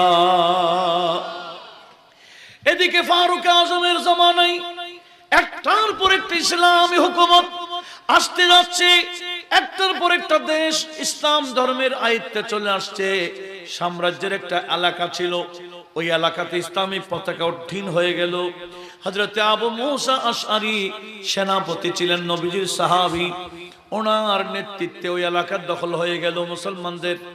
ওরা একটা খিল্লাতে ঢুকলেন, দেখতেছেন খিল্লার ভিতরে বিশাল এক সিন্ধুক। সিন্ধুকের মধ্যে কি সস্তা জিনিস থাকে না দামি? এখানে না ব্যাংক হয়েছে, এখন কি হয়েছে? ব্যাংক। আগে কি ব্যাংক ছিল? মানুষ বড় বড় সিন্ধুক ঘরে রাখত। আবার অনেকে মাটির ভিতরে সম্পদ গচ্ছিত রাখত, দাফন করে দিত, মালে দফিনা বলা হয় এটাকে। আগেরকার মানুষ স্বর্ণ চাঁদি কোথায় রাখত? মাটির নিচে। অনেক সময় মানুষের ডেক পায় না, ডেক, হ্যাঁ, স্বর্ণর ডেক পায় কিনা? কেমনে? ওই আগেরকার মানুষ দাফন করে দিয়েছে। কেন? বলে এটা ব্যাংক। এইরকম একটা হাদিস মেশকাতো আছে, শাহাসিত্তার হাদিস। আপনাদের বিরক্ত লাগছে নাকি? একজন মানুষ জায়গা একটা বিক্রি করেছেন, আরেকজন মানুষ কিনে নিয়েছেন জমিন আর কি। তো যিনি কিনে নিয়েছেন উনি ক্ষেত করার জন্য সেখানে নাঙ্গল চড়াইলেন। ক্ষেতের চাষাবাদ জন্য ক্ষেতের মধ্যে নাঙ্গল যখন চলালেন, দেখতেছেন আওয়াজ হচ্ছে। উনি তাড়াতাড়ি সেখানে খনন করে দেখতেছেন ডেক, ডেকের ভিতরে সব স্বর্ণ। কি পাইলেন? এরকম এখানে কেউ যদি জমিনের ভিতর স্বর্ণ টর্ণ পায়, কাউকে বলবে? হ্যাঁ, মনে হয় বউকেও বলবে না। গুছাই সুন্দর করে রেখে দিবে, খবরও দিবে না, আস্তে আস্তে হজম করবে আর কি, ঠিক না? এখন যিনি চাষ করতে গিয়ে স্বর্ণের ডেক পাই, স্বর্ণের ভিতরে ডেক পাইছেন, উনি এগুলো সহ নিয়ে ওই জমিনের মালিকের কাছে এসে গেছে। হে ভাই, তোমার থেকে আমি জমিন নিয়েছি, তোমার থেকে তো আমি স্বর্ণ কিনি নাই, ধরো তোমার স্বর্ণ তুমি নিয়ে নাও। কাকে বলছে? জমিনের মালিককে বলছে, আপনার স্বর্ণ আপনি নিয়ে নেন। জমিনের মালিক বলে, কিসের স্বর্ণ টর্ণ আমি জানি না, আমি আপনার কাছে জমিন বিক্রি করেছি, শুধু তাই না, জমিনের ভিতরে যা আছে এগুলো তো সব আপনার, এই স্বর্ণ আমি নিব না, এগুলো আপনার। এখন একজনও নিচ্ছে না। জমিন যিনি বিক্রি করেছেন উনিও নিতে রাজি না, যিনি কিনেছেন উনি বলে, আমি তো জমিন কিনেছি, স্বর্ণ কিনে না, আমি কেন নিব? দেখেন কি অবস্থা, একজনও নিচ্ছে না। এখন দুজন মিলে একজনের কাছে বিচার করতে গেলেন। বিচারককে বললেন, একজন বলতেছেন, দেখেন ভাই, আমি ওনার থেকে জমিন নিয়েছি, জমিনের ভিতরে কি পাইলাম? স্বর্ণ পাইলাম, এখন ওনাকে দিচ্ছে, উনি নিচ্ছে না। এখন জমিনের মালিক বলেন, ও বিচারক শুনেন, আমি ওনাকে শুধু জমিন বিক্রি করেছি তাই না, জমিনের ভিতরে যা ছিল সব দিয়ে ফেলছি, এখানে আমার কিছু হাতটা, আমি কিছু নিব না, এগুলো ওনার। এখন বিচারকে তাদের অবস্থা দেখে কি বিচার করবেন, কি তাকওয়া দেখেন, কি আল্লাহ ভীতি, আরেকজনের হকের ব্যাপারে কত বেশি সতর্কতা। কেন? ইনারা দুনিয়াকে স্থায়ী মনে করতেন না, আখিরাতের চিন্তা করতেন। আমরা আরেকজন থেকে টাকা নিয়ে ফেলতেছি, জায়গা দখল করে ফেলতেছি, মায়েরা নিয়ে ফেলতেছি, কেন? মরব এ খবর, কিয়ামতে আল্লাহর দরবারে বিচার হবে, এটার কোনো টেনশন নেই। সেই জন্য যা ইচ্ছা তা করে। এখন বিচারক তাদের অবস্থা দেখে বলছে, আচ্ছা আপনাদের কার কি আছে বলেন, আপনার ছেলে মেয়ে কিছু আছে? একজন বলে আমার একটা ছেলে আছে। বলে আপনার কি আছে? বলে আমার একজন মেয়ে আছে। বিচারক বলে পাইছি বিচার। বলে কি? বলে আপনার ছেলের সাথে আপনার মেয়ের সাথে বিয়ে হবে, এই যা স্বর্ণ টর্ণ পাইছেন এদের বিয়েতে খরচ করিয়ে। কি বললেন? এদের বিয়েতে খরচ করিয়ে। বিচারক কি করবে? ওনারা তো একজনও নিচ্ছে না স্বর্ণগুলা। তাহলে কিভাবে আল্লাহ ভীতু, আল্লাহর ব্যাপারে ভয় ছিল না, আখিরাতকে ভয় করেছে। আর এখন আমাদের কোন আখিরাতে? दुनिया के मुसाफिर मंजिल तेरी कब्र है, दुनिया के मुसाफिर मंजिल तेरी कब्र है, तय कर ये सफर है। एक तो बोली ना सुभान। महलों में रहने वाले, महलों में रहने वाले मट्ठी में सूर हैं, शाह गदा यहाँ एक साथ सू रहे हैं, एक साथ सू रहे हैं, दोनों हुए बराबर, दोनों हुए बराबर, ये मौत का असर है, तय कर रहा है जो तो दो दिन का ये सफर है। सलातुनिया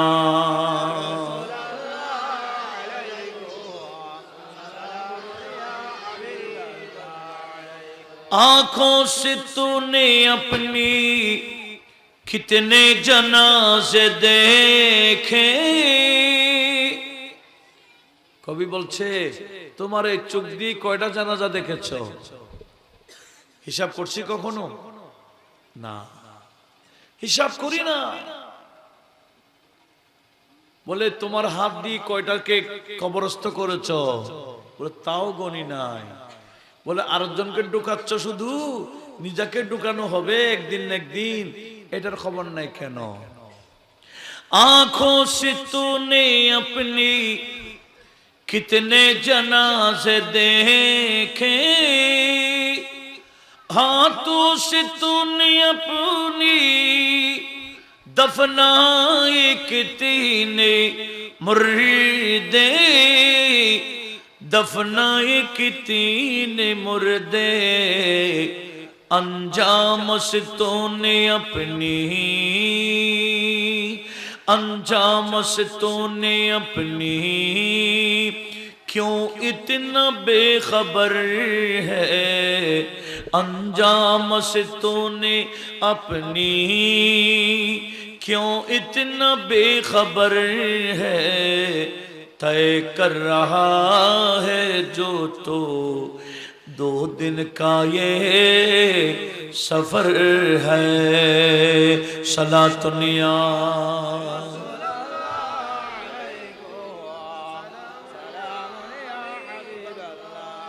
ओए मुसलमानरा, কাফের বেদিনদের কিল্লাতে ঢুকলেন, ঢুকার পরে দেখলেন বিশাল সিন্ধুক।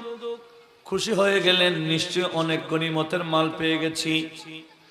সিন্ধুকটা যখন খুললেন, দেখলেন যত বড় সিন্ধুক তত বড় একজন মানুষ শুয়ে আছে।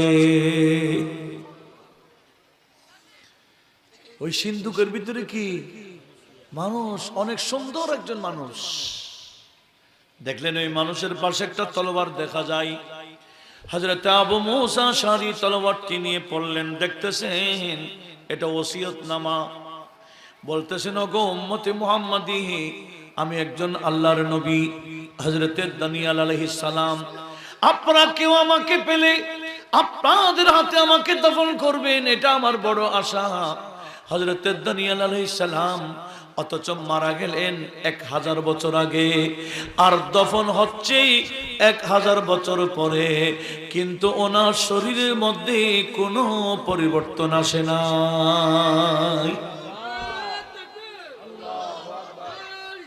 ইয়া রাসূলুল্লাহ, ইয়া গাউস, জিন্দাবাদ। হযরত সুলাইমান আলাইহিস সালাম 100 বছর দাঁড়িয়েছিলেন, ইন্তেকালের পরেও। হযরত দানিয়াল আলাইহিস সালাম ইন্তেকালের পরে কবরে দাফন করা হয়েছে কয় বছর পর?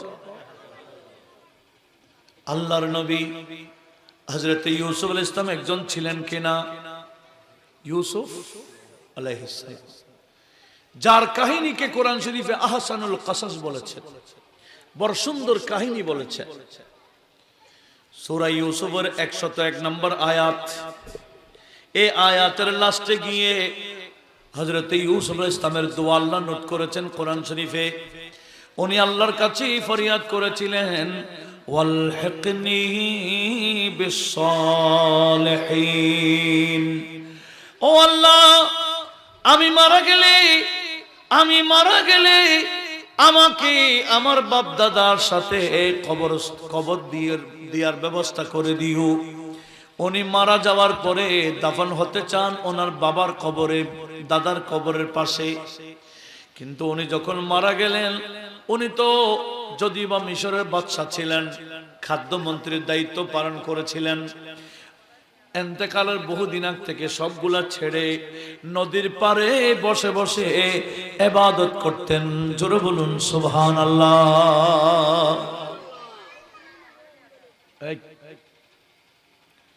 নদীর পাড়ে বসে বসে উনি কি করতেন? রিয়াজত করতেন, ইবাদত করতেন। উনি যখন মারা গেলেন, নদী থেকে অনেক দূরে নিয়ে মরু এলাকায় ওনাকে দাফন করেছেন।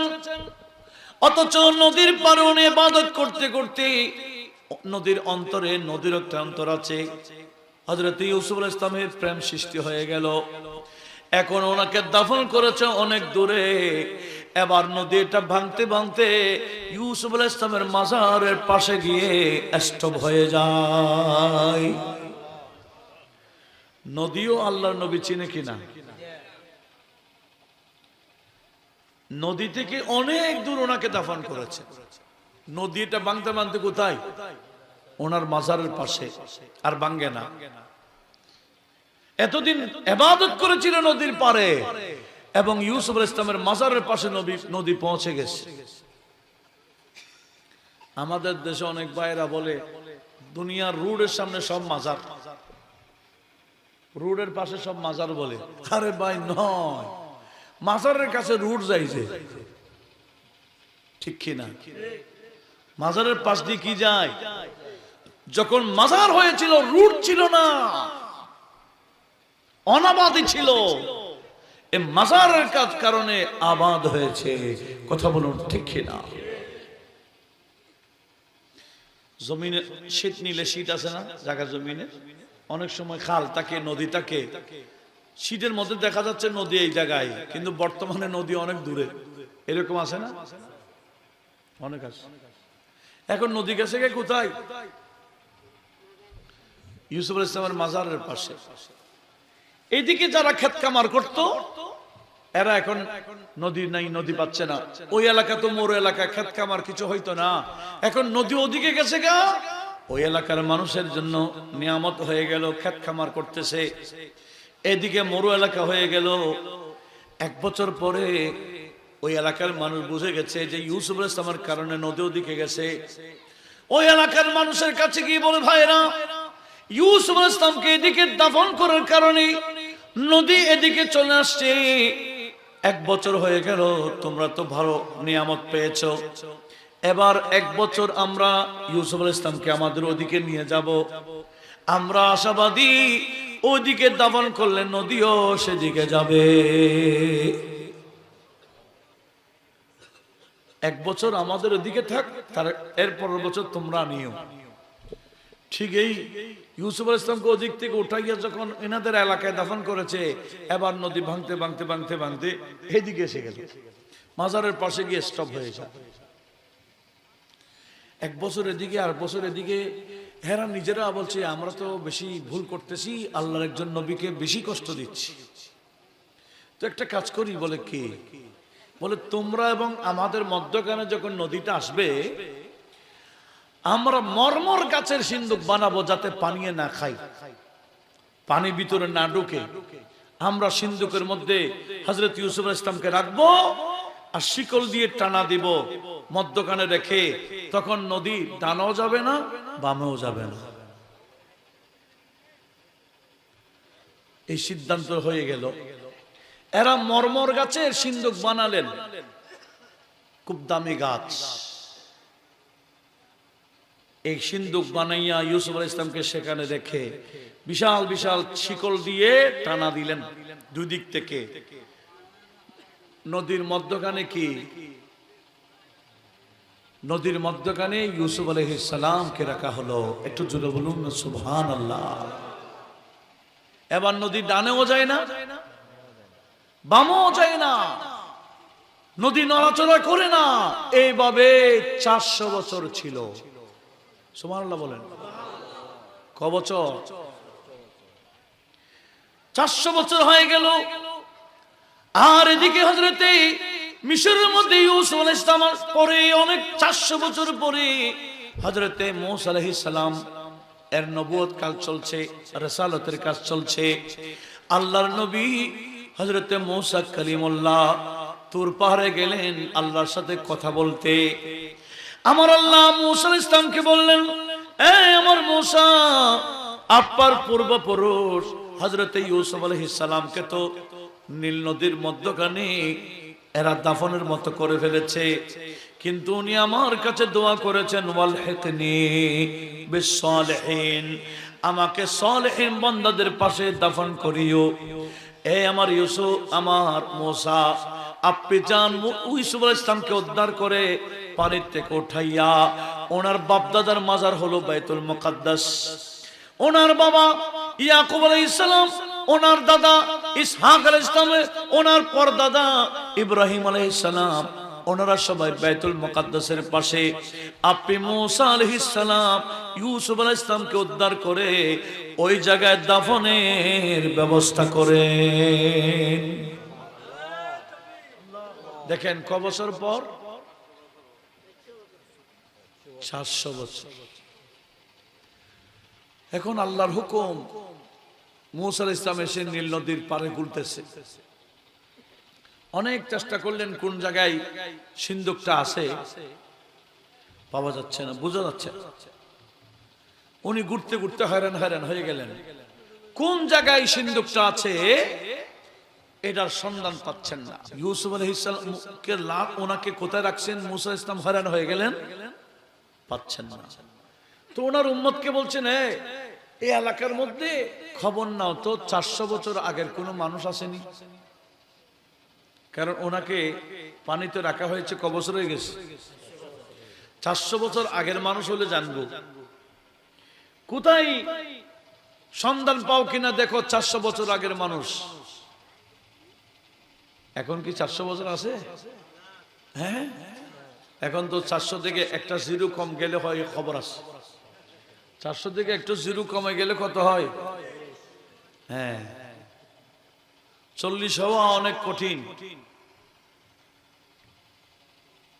এখন ঘুরতে ঘুরতে দেখতেছেন বুড়ি, একজন বুড়ি ধরে নিয়ে আসছেন মূসা আলাইহিস সালামের সামনে। হুজুর এই এলাকার নাকি ওনার বয়স বেশি, ওনার থেকে জিজ্ঞেস করুন। মুসা ইসলাম বলে, বুড়ি বয়স কত? বলে 900। কয়শো? হ্যাঁ, তাহলে তুমি তো জানো ইউসুফ আলাইহিস সালামকে কোথায় রাখছে, তুমি তো জানো। বলে জানি তো। বলে আমি ইউসুফ থেকে আরো অনেক বড়। কত বছর? 900 বছর। বলে ইউসুফ আলাইহিস সালামকে নাকি এখানে নদীর ভিতরে কোথায় রাখছে? বলে রাখছে তো। বলে আমাকে একটু দেখাই দাও না, আল্লাহ পাঠাইছেন ওনাকে উদ্ধার করে বাইতুল মুকাদ্দাসে নিয়ে যাইতাম। বলে মফত হবে না। বুড়ি সুযোগ পাইছে,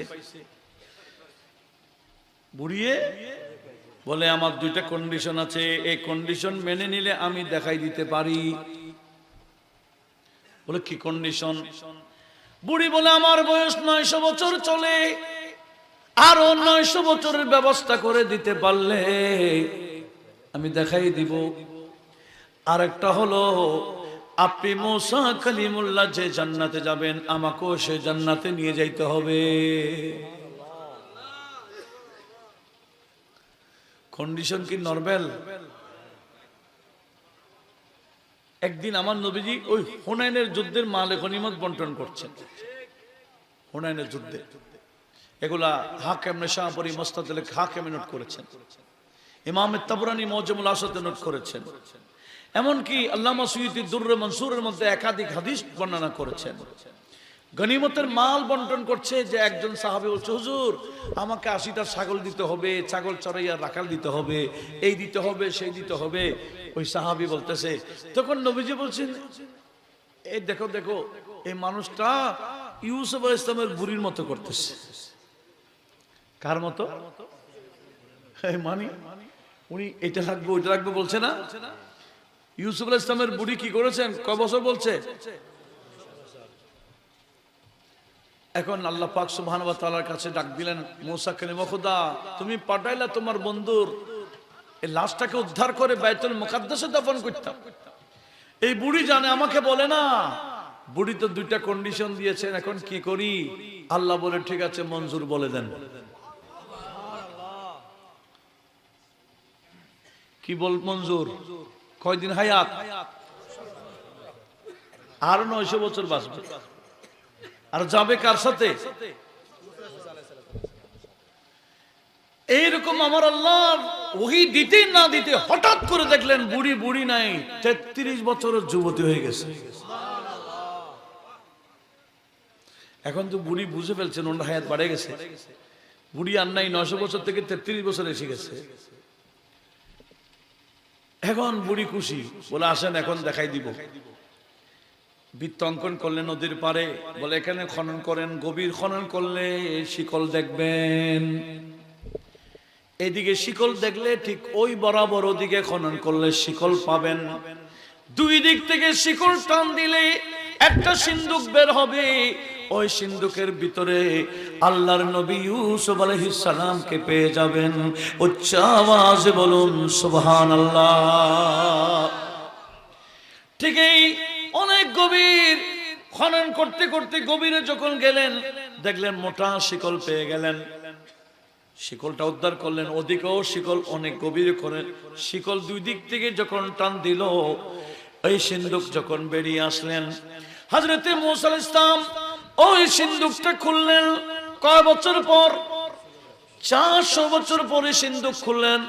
দেখলেন আল্লাহর নবী হযরতে ইউসুফ আলাইহিস সালাম এখনো তরতাজা, ওনার শরীরের কোনো পরিবর্তন ঘটে নাই। আল্লাহ ইয়া গাউস জিন্দাবাদ জিন্দাবাদ। দেখেন ইউসুফ আলাইহিস সালাম 400 বছর পরেও কিছু হয় নাই। দানিয়েল আলাইহিস সালাম 1000 বছরের পরেও কিছু হয় নাই। সুলাইমান আলাইহিস সালাম 100 বছর দাঁড়িয়েছিলেন, কিছু হয় না, সব মারা যাওয়ার পর। ওনাদের যদি অবস্থা হয়, তা আমাদের নবী কি মাটির সাথে মিশে গেছে? কি বলেন?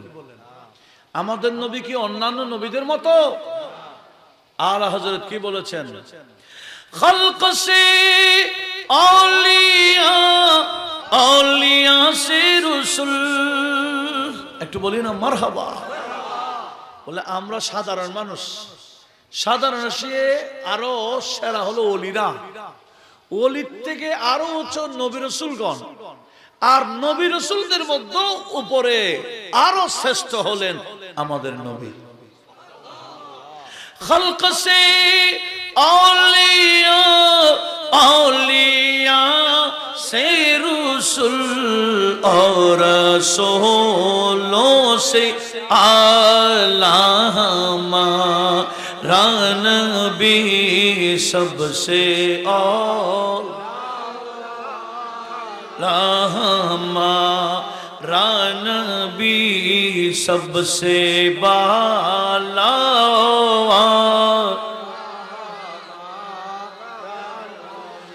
कौन देता है देने को मोह चाहिए, कौन देता है देने को मोह चाहिए, देने वाला है सच्चा हमारा नबी सबसे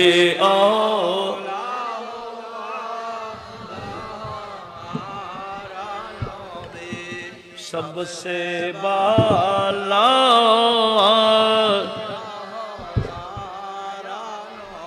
हमजादों को रज़ा मुजदादी जी के हैं, हमजादों को रज़ा मुजदादी जी के हैं, बेकासों का सहारा हमारा नबी सबसे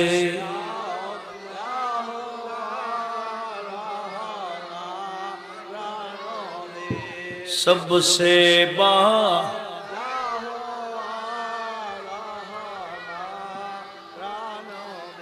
আপনাদের মনোযোগ আছে? অন্যান্য নবীদের অবস্থা হলে আমাদের নবীর অবস্থা কি? আরো কম হবে না বেশি হবে? কেন? আমাদের নবীর সাথে অন্য কোন নবীরও তুলনা নাই। এই বিষয়টা আল্লাহ সবাইকে বোঝার তৌফিক দান করুন। আসুন, আমি কি বলতে চেয়েছিলাম, ঈমান বাঁচানো অনেক কঠিন বিষয়, অনেক কঠিন। ঈমান আকীদার ব্যাপারে আমাদেরকে মজবুত থাকতে হবে। ঈমান এমন অবস্থায় আখিরি জামানায় আমার নবীজি বলেছেন, এমন একটা পরিবেশ হবে, ইউসবিহুর রাজুলু মুমিনা, সকালে ঈমানদার হয়ে উঠবে, কিন্তু ওয়ুমসি কাফেরা, বিকার হতে হতে কাফের হয়ে যাবে। অথবা ইউমসি মুমিনা, বিকালে মুমিন থাকবে কিন্তু ওয়ায়ুসবিহু কাফেরা, পরের দিন সকালে উঠবে বেঈমান হয়ে। একটু জোরে বলুন না নাউজুবিল্লাহ। কেন? এই ইয়ারফোন হেডফোন দিয়ে ওয়াজ শুনেছে। কি শুনেছে? ওয়াজ। কার? ওই যারা ডেলি ডেলি নবীর শানে বেয়াদবি করে তাদের। ইসলামী বক্তার নামে এই সমস্ত বক্তাদের ওয়াজ শুনেছে, বিশ্বাস করেছে। ওই নবী মরা, মাটির সাথে মিশে গেছে, ওয়াজ করেছে, অনেকে বিশ্বাস করে ফেলেছে। এটা শোনার আগে তার ঈমান ছিল, এটা শুনে বিশ্বাস করেছে, ঈমান সেদিকে গেছে। সেজন্য ওয়াজটা শোনার আগে ঈমানদার ছিল, ওয়াজ শোনার পর যখন বিশ্বাস করেছে বেঈমান হয়ে যাবে, বেঈমান হয়ে সকালে উঠবে। এই পরিবেশটা আসছে কিনা বলেন? সেই জন্য শুধু নিজে নয়, নিজের ফ্যামিলি, ছেলে মেয়ে যারা আছে, ওয়াজ কাটটা শুনতেছে, আহলে সুন্নাত ওয়াল জামাতের আলোচক থেকে ওয়াজ শুনে না অসুন্নিদের ওয়াজ শুনে, এটা তদারক করার দরকার আছে কিনা বলেন? ইমাম বুখারী ওনার উস্তাদ ইমাম দারমি কিতাবে রয়েছে, সুনুনে দারমিতে সেটা কি? একদিন মুহাম্মদ বিন সিরিন বিখ্যাত তাবেঈ মসজিদের মধ্যে ছাত্রদেরকে পড়াচ্ছেন। এই বিষয়টা বর্তমান সমাজে খুব বেশি জানা দরকার, বিশেষ করে আমার ইয়ং জেনারেশন ভাই। আপনি একটু লক্ষ্য করুন, উনি ওয়াজ করেন, হঠাৎ করে দুইজন ব্যক্তি এসে ওই দরসের মধ্যে বসলেন। উনি ওয়াজ দরস দিচ্ছেন, হঠাৎ করে দুইজন, একজন দাঁড়িয়ে গেল, দাঁড়িয়ে বললেন, ওগো মুহাম্মদ বিন সিরিন, আপনি যদি অনুমতি দিতেন আমি একটা কোরআন শরীফের আয়াত তেলাওয়াত করে কিছু বলতাম। মুহাম্মদ বিন সিরিন ইশারা করে দিলেন, বসো। বসে গেলেন। উনি দরস দিতে আছেন। কিছুক্ষণ পরে তাদের দ্বিতীয় জন দাঁড়িয়ে গেল, বলল, গো মুহাম্মদ বিন সিরিন, আপনি যদি অনুমতি দিতেন একটা হাদিসের রাসূল শোনাইতাম, কিছু কথা বলতাম এই প্রসঙ্গে। মুহাম্মদ বিন সিরিন বলেন, তুমিও বসো। বসাই দিলেন। উনি দরস দিতে আছেন। আবার কিছুক্ষণ মধ্যে তাদের দুইজনের মধ্যে একজন দাঁড়াইতে চায়। তখন ওনার রাগ এসে গেল, এই কি তোমরা থাকবে না আমি থাকবো? বেরিয়ে যাও, এরকম বলে নেই। কি বলছে? তোমরা থাকবে না আমি থাকবো? তার অর্থ তোমরা থাকলে আমি যাচ্ছি গা। এরা বলল, আপনি কেন যাবেন? আমরা যাই। দুজন বেরিয়ে হয়ে গেল। ছাত্ররা বললেন, হুগো হুজুর, এরা দুইজন তো কোনো খারাপ কিছু বলে নাই। একজন বলেছে কোরআন শোনাবে, একটু ব্যাখ্যা দিবে, আর একজন বলেছে হাদিস শোনাবে, তাও কিছু বলবে। এরা তো খারাপ কিছু বলে নাই, আপনি তাদেরকে এক ধরনের বের করে দিলেন, ঘটনা কি? মুহাম্মদ বিন সিরিন বিখ্যাত তাবেঈ, উনি বললেন, আয় আমার ছাত্ররা, ওই দুইজন বান্দাকে তোমরা কি চিনো? তারা বলে, না চিনি না। টুপি আছে এটা দেখি, দাঁড়িয়ে আছে এটা দেখি, মুসলমান হিসেবে তো জানি। বলে, না তোমরা তো জানো না, এরা দুজন কদরিয়া ফেরকার মানুষ। কদরিয়া ফেরকা মানে যারা তাকদীরের বিশ্বাস করে না। আমরা মক্তবেও শিখেছি, ওয়াল কদরি খায়রিহি ওয়া শাররিহি মিনাল্লাহি তাআলা, আছে না? তাকদীরের ভালাই খারাপই কার পক্ষ থেকে, এরা বিশ্বাস করতেই হবে। এটা সব বিষয়ের মধ্যে একটা। এরা তাকদীর মানে না, এরা আহলে সুন্নাত ওয়াল জামাতের অনুসারী না। আমার নবীজি বলেছেন, তোমরা কদরিয়া ফেরকার মানুষ দেখলে এদের সাথে বসবা না, পানাহার করবে না, এদের সাথে আত্মীয়তার বন্ধন করবে না। বিদায় তাদের থেকে আমি কিছু শুনতে রাজি না। সে একটা কোরআন শরীফের কোন আয়াত তাকদীরের ব্যাপারে বলবে, ব্যাখ্যা একটা দিবে, আমার কেন অসুয়াশা সৃষ্টি হয়ে যাবে, শোনার দরকার কি? সে একটা হাদিস বলবে তাকদীর প্রসঙ্গে, একটা ব্যাখ্যা দিবে, এটা আমার কেন অসুয়াশা সৃষ্টি হয়ে যেতে পারে, সন্দেহ এসে যেতে পারে, বিদায় শুনতেও রাজি না। আজ থেকে 1300 বছর আগের কথা বলতে, সেগুলো 1300 বছর আগে। সেই জমানায় যদি কোনো বাতিলের জবানে কোরআন সুন্নাহ শুনতে রাজি না, আর এই জমানার অবস্থা কি? ইনি ওই বৈঠকে একটা কথা বলেছেন। মুহাম্মদ বিন সিরিন বললেন, নবীজির উম্মতরা শুনো, ইন্না হাযাল ইলমা লাদীনুন, এই ইলমের নাম হলো দ্বীন। আমি যে আলোচনা করছি এগুলো কি আলোচনা? দ্বীনি আলোচনা। ইলমের নাম হলো দ্বীন। উনি বলছেন ইলমের নাম দ্বীন। ফানজুরু আম্মান তাখুযুনা দীনাকুম, তোমরা দ্বীনের আলোচনা কার থেকে শুনছো, ওই আলোচকটাকে দেখো, ওই আলোচক আহলে সুন্নাত ওয়াল জামাতের অনুসারী কিনা। আহলে সুন্নাত ওয়াল জামাতের অনুসারী না হলে এরকম কোন আলোচকের আলোচনা শুনিও না। উচ্চ আওয়াজে বলুন সুবহানাল্লাহ। অনেক বান্দা আগে মিলাদুন নবীর জন্য পাগল পারা ছিল, মাজারে যাইতো। এই আলোচকদের আলোচনা শুনতে শুনতে এখন সে মাজার বিরোধী হয়ে গেছে। এরকম আমার দৃষ্টিতে অনেক দেখছি। সেজন্য এই সমস্ত আলোচকের পাশেও যাবেন না, নিজেও শুনবেন না, ছেলে মেয়ে আত্মীয় স্বজন ভাই বেরাদার যারা আছে এদেরকেও শুনতে দিবেন না। আল্লাহ আমাদের সবাইকে আকায়েদে আহলে সুন্নাহ ওয়াল জামাতের উপর মজবুত থাকার তৌফিক দান করুক, আমিন বলেন। দরকার আছে না? এই জমানায় ঈমান বাঁচানো অনেক কঠিন, অনেক এক এক সময় এক এক ফেরকা বের হয়, এখন তো আরো কঠিন। বিদায় টাকা দিয়ে মানুষ ঈমান নষ্ট করে ফেলতেছে। টাকার হাতে মানুষ, টাকা দেখলে মানুষ সবকিছু বিক্রি করে ফেলে, সবকিছু উজাড় করে দেয় শুধু দুনিয়ার জন্য। এ মানুষ দেখতেছেন না, কিছু পূজা মণ্ডপে গিয়ে পূজা দিচ্ছে শুধু গদির জন্য, আর কিছু না, শুধু গদি চাই। এই সব কিছু রাজি কেন? বলে গদি দরকার। তো গদি থাকলে তুমি আর কদিন থাকবা? তুমি বাঁচলো আর কদিন বাঁচবা? তো আখিরাতে তোমার অবস্থা কি হবে? একটু তো বিষয় আখিরাতের চিন্তা সবসময় করতে হবে। যে বান্দা আখিরাতের প্রস্তুতি নেই, আখিরাতকে সুন্দর করে, ওই বান্দাই বড় চালাক। আসুন আমরা আখিরাতের প্রস্তুতি নিই। যেই বিষয় আমাদের আখিরাতে কষ্ট দিবে ওদিকে আমরা যাতে না যাই। আল্লাহ আমাদের সবাইকে আখিরাতের প্রসঙ্গে সতর্ক থাকার তৌফিক দান করুন।